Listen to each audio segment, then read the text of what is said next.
Hey, this is Alpha for Shock's video guide, and today we're going to be taking a look at a general sort of principle that seems to plague a lot of players at every level in ladder, and that is losing when one feels like one is very far ahead. Now, this, as I said, affects people at every skill level, right from bronze up to professional. And basically, it's the feeling that, you were way ahead in a game and somehow you just didn't end up winning. And it can be very, very confusing, and it can be problematic. And I think this is one of the things that often stunts a player's growth a lot when they feel that they were very far ahead and they actually outplayed the other person but somehow still lost. It can cause someone to become very cynical about the game. Now we see that we've spawned on Polar Knight. And in the bottom right corner, we have the red Protoss Believe, whom we'll be following for this match. In the top left corner, we have the blue Protoss, Tron XXX, his opponent. And essentially, what we're going to see here is, Believe gets off to a good start. I'm going to actually speed up the replay a little bit, because the point of this isn't so much about build orders as it is about really seeing how one's perception can actually be a little bit different from how far ahead one actually is. So we see that, Believe is going to be going for, double gas, 2 probes on each, cybernetics core, this is going to be some sort of 2-stalker opening most likely, or 3-stalker opening rather. Mothership core going to be coming out as well. And he is going to get that probe scout in there, sees that Tron XXX is going for a single gateway. He is getting a stalker. And we see that Tron XXX is actually going to go for a very fast Nexus. So this is actually a 1-gate expand, which is pretty risky. And actually, it's going to get spotted, okay? So immediately, Believe is going to rally his stuff across the map. This pylon, is going to get taken out, sadly, for Believe, but he is going to kill the Mothership core and cancel the Nexus. Okay, pause the game. Now, what kind of state is this game in right now? All right, Believe is definitely in a good position, okay? Canceling a Nexus like that, canceling a 1-gate expand Nexus is really good. It's pretty much the best you can hope for. The blue Protoss player is going for a Twilight Council behind this, probably for DTs, and he's adding an additional gateway right away because he knows he's going to have to cancel this Nexus. And his Warp Gate is just finishing. He has 2 Stalkers and a Sentry. He lost his Mothership core. Meanwhile, Believe has an Observer coming out already from his robotics facility.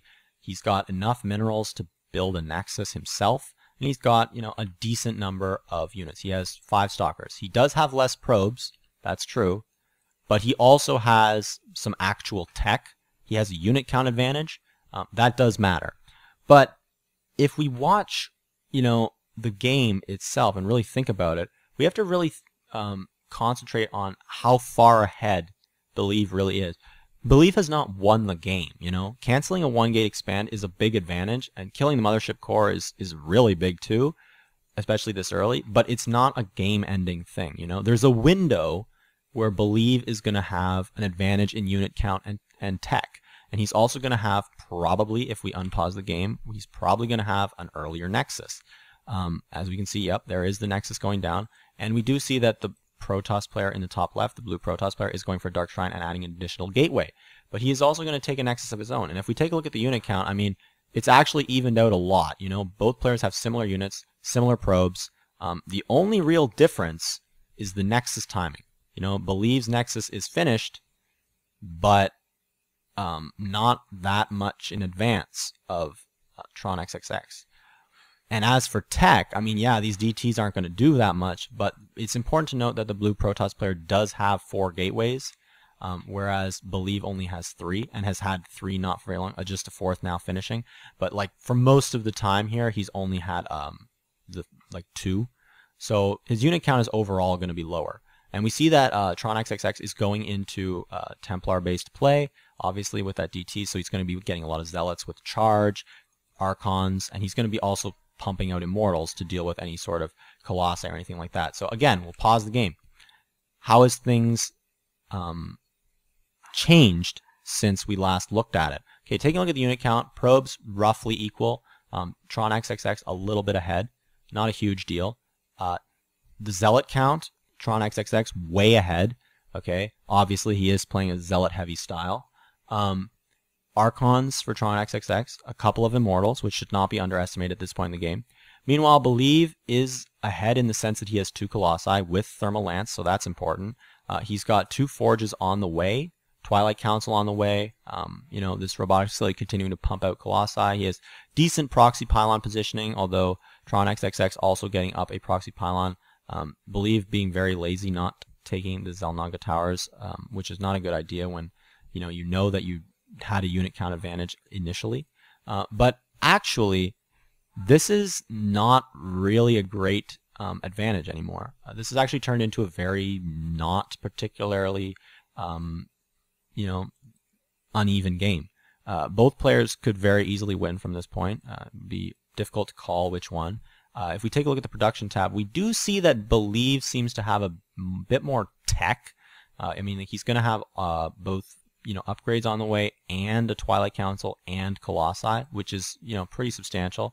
Whereas Tron XXX is kind of limited to this DT shrine and a robotics facility. But making a lot of Immortals is actually surprisingly effective, because what ends up happening is if you go Charge Lot Archon, okay, even if your opponent goes Colossi, until he reaches a very large number of Colossi, a substantial Charge Lot advantage is in terms of numbers is not going to die fast enough to your opponent's Colossi for any of the Zealots of Believe to actually survive. And that may not seem like a big deal, but what ends up happening next is that the Colossi then move on to, start focusing down these Archons, maybe start taking some shots at the Immortals. And if they don't have a Zealot buffer, then that means that the Colossi are actually just exposed completely. And Immortals will destroy Colossi very, very quickly, obviously. And Archons take a really long time to kill for Colossi. So honestly, not the greatest of positions for Believe in terms of army composition, but not the greatest of positions for the blue Protoss player either. But kind of even. I would actually say that the blue Protoss player is getting a pretty decent compositional counter in a way to Believe. There is a window again where Believe will have a really critical mass of Colossi, and he might be able to hit a timing. But even though this blue Protoss player isn't really scouting much, and again, it seems like Believe should be ahead based on what's happened. And this Protoss player isn't scouting, so you're kind of like, well, I mean, so he's just guessing in the dark. But he actually has a composition that is pretty bad against a lot of styles, but is actually pretty good against this particular style and the way that this is played out. It's not the greatest style against someone who just decides to mass up a lot of Zealots, Colossi, and just crush you. Because these Immortals are not going to do much. The Colossi are going to evaporate the Zealots, and once there's a decent number of Colossi, Archons are no longer really sufficient to tank enough, at least not in low numbers. But at this stage, unfortunately, Believe only has 2 Colossi.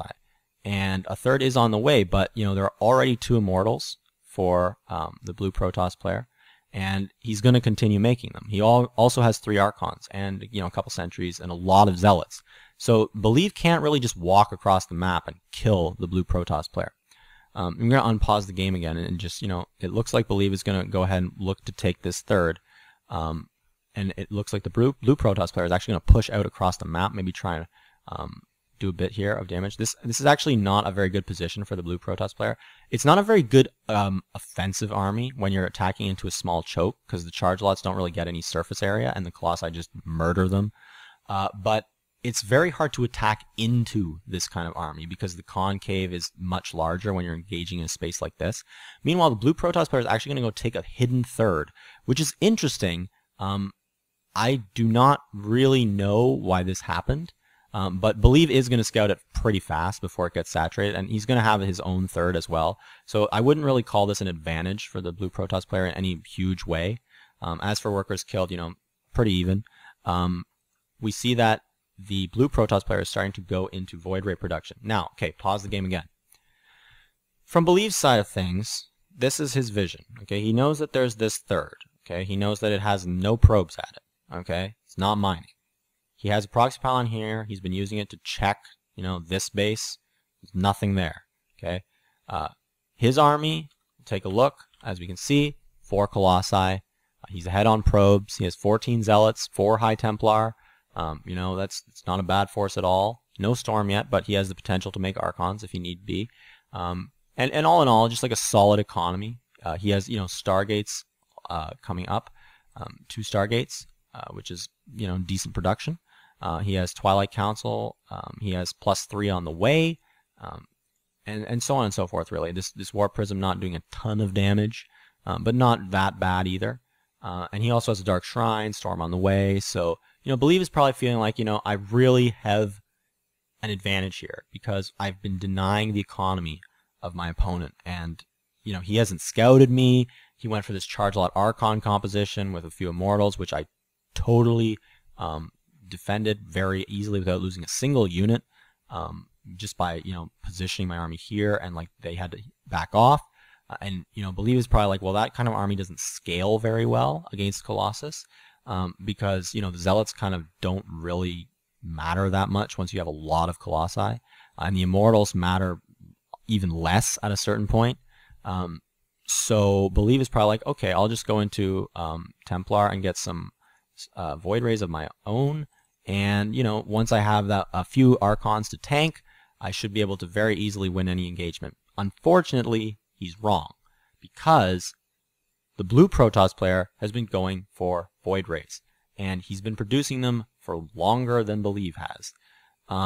And he's also getting his own upgrades. He is going to be behind a bit in upgrades, but that's not a really huge deal in Protoss versus Protoss. And he's also going to be taking this 4th base. But if we take a look at the armies, this army is actually pretty hard to kill. You know, it's not that it's the best late game army that you really want, but it's very hard to actually kill it because everything in it has so much health. Without a lot of Colossi or Storms or Archons of one's own, these Void Rays are going to just not die. These Zealots are going to overwhelm the opponent's Zealots and start threatening the Colossi, and these Archons are just going to absorb so much fire, allowing these Immortals to just do whatever they want and start really destroying the Colossi. So at this point, Believe has actually lost. In the sense that if there was a fight right now, Believe would probably lose, because his army is just weaker, and his tech is sort of ill-suited to dealing with this. And you know, this again, take a look at this Protoss player's vision. He doesn't have any vision of the 3rd. This 3rd. He doesn't know if there's a base here. He has very little vision of this Protoss player. Like, this Warp Prism attack is the first time that the blue Protoss player has actually really seen anything of Believe's base. So, in a sense, one might say, oh, well, it's kind of unfair or unlucky that Believe loses this game. But it's actually not, in a way. And here's why. Take a look at Believe's vision. Okay, he knows this base here. He's got a good pylon here, and he's been using to warp in units. He's, you know, aware more or less of what Tron XXX has been going for, you know, throughout the mid game. He's, you know, threatened his army. He scouted him with, you know, his composition. He saw that it was Charge Lot Archon Immortal, and he adapted to that. But he didn't scout afterwards, and he didn't see this Void Ray transition. He didn't see this Double Forge, and that actually is enough to lose you the game, because it doesn't really matter if you don't scout. As you know, the blue Protoss player didn't scout. It doesn't really matter that he didn't scout if he just happens to go for something that totally counters Believe's composition. And while it may seem like a coin flip, kind of, at the same time, when you see someone pumping out Colossi, Void Rays seem like a pretty good choice, you know, because you know that they're not going Colossus and Void Ray when you see Templar too, right? So Void Rays are the natural choice because they're just very good against Colossi, and they're quite good against you know, Templar until there's a decent number of Archons. Templar against Void Rays is sort of complicated. It varies a lot with numbers. A large number of Archons will beat Void Rays very easily because Void Rays don't do much damage to Archons quickly enough to kill them. The Void Rays are also susceptible to the splash. The Templars themselves can storm large numbers of Void Rays. But at the same time, Archons in low numbers don't do a lot of damage to Void Rays. So just having a couple of Archons in your army doesn't really kill the Void Rays fast enough to stop them from taking out your important units like your Colossi. The Archons might actually eventually win against the Void Rays in a very low unit engagement. A single Archon or a couple Archons can be enough to actually win against the Stargate composition. But in these kinds of scenarios where the purpose of the Void Ray is really just to kill the Colossi, and where there are just basically no anti-air units that are good, the Stalkers are mostly useless. They don't do much damage, and there's only a few High Templar, and they're not Archons. So that's not going to wipe out these Void Rays very fast if they continue to build up. So that's really what's going to lose belief this game, and the solution to it is honestly just to be continuous with one's scouting. There's just no excuse not to hallucinate a Phoenix and just go in here or send an observer in, unless there's like cannons or something, but there isn't. And just continually check that kind of thing. There's really just nothing to lose from doing so, and doing so would preserve the advantage and allow Believe to have won this game, given the early advantage he took. So I hope you enjoyed this replay. Feel free to check out our existing library of strategies, tips, and more, and we'll see you next time.